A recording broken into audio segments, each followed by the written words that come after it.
The oppressive heat of the summer night wrapped around Alana like a second skin, her hair sticking to the back of her neck as she sat on the edge of the bed, staring out of the open window. While brushing her hair, she could feel a faint breeze. The curtains rustled as the breeze offered little relief from the warmth that seemed to fill every corner of the room. The city was alive outside. Its hum was a constant reminder that the world kept spinning, even in the sweltering dark. She heard the click of the bathroom door opening, and her heart sped up in anticipation. Butterflies filled her belly. Michael stepped out, his muscular form barely illuminated by the moonlight filtering through the window. His skin with droplets of water, his dark eyes locking with hers. There was an intensity in his gaze that she could never quite read, but it always pulled her in, making her forget everything else. "You look beautiful," he said, his voice low and rough. She loved his voice. It was one of his sexiest attributes. He crossed the room in a few strides, closing the distance between them, his fingers brushing against her bare shoulder. She shivered at his touch, despite the heat. Alana tilted her head back as he kissed her neck, soft at first, then more intensely, his lips pressing into her skin as though he couldn't get enough. The butterflies in her belly grew stronger. She wrapped her arms around his neck, pulling him closer, her fingers threading through his damp hair. The night was theirs after an exhausting week. As their bodies moved together, tangled in sheets and whispers, something shifted. Suddenly, there was a loud crash from the other side of the apartment. Both of them froze. The air grew still, tension and fear replacing the magnetic heat they felt amongst one another. Alana pushed herself upright, her heart pounding for a different reason now. "Did you hear that?" she whispered, her voice shaking. Michael nodded, his expression tightening. He stood, grabbing his jeans and pulling them on swiftly. "Stay here," he ordered, his tone firm, yet protective.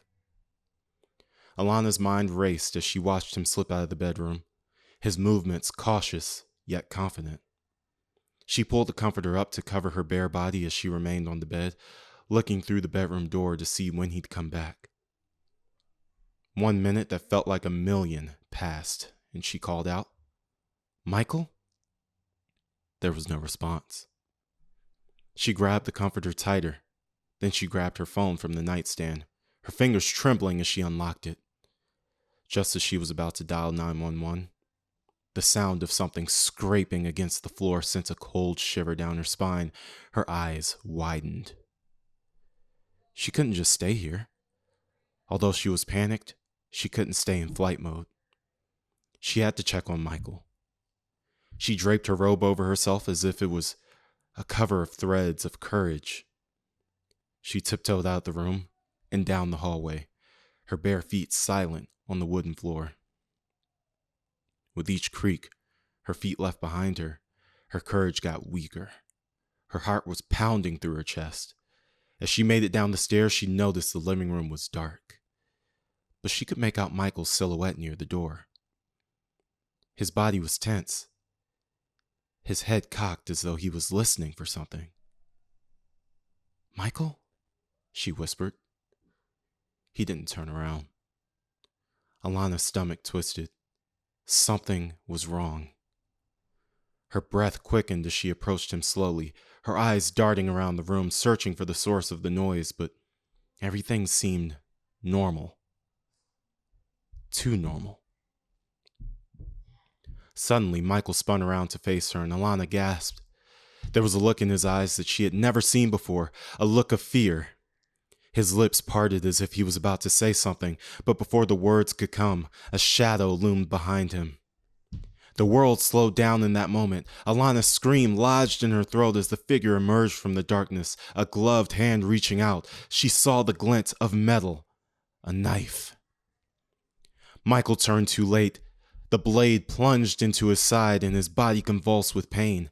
Alana lunged forward, grabbing his arm, trying to pull him back, but the assailant was too quick. In one fluid motion, they shoved her aside, sending her sprawling onto the floor.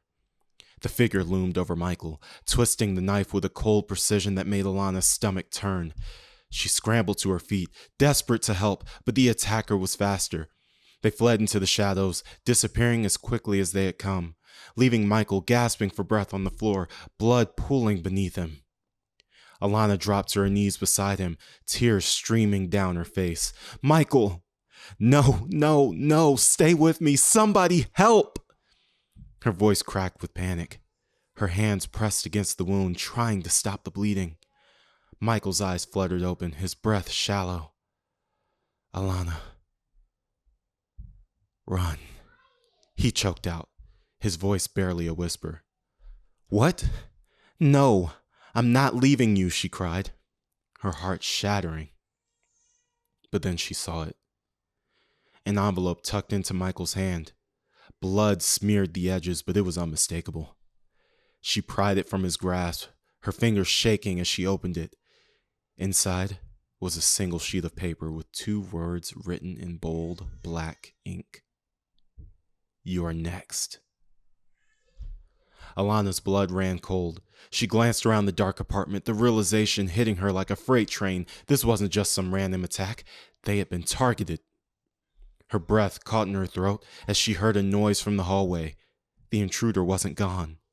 They were still here. As she saw Michael take his last breath, without another thought, Alana grabbed the knife from Michael's side and bolted toward the door, her heart pounding in her ears. She didn't look back. She couldn't. The chase was on, the heat of the night giving way to the chilling grip of terror. Alana knew with absolute certainty this was only the beginning. What had started as a steamy vacation had turned into a nightmare with no escape in sight. Alana ran and ran until she reached a ledge in the woods. She looked behind herself to find another way to escape, and out of the shadows came the same threatening figure. With both hands, it pushed her off the ledge, and right before she hit the rocks at the bottom of the ledge, she woke up to the sound of the bathroom door opening. "Alana?" said Michael.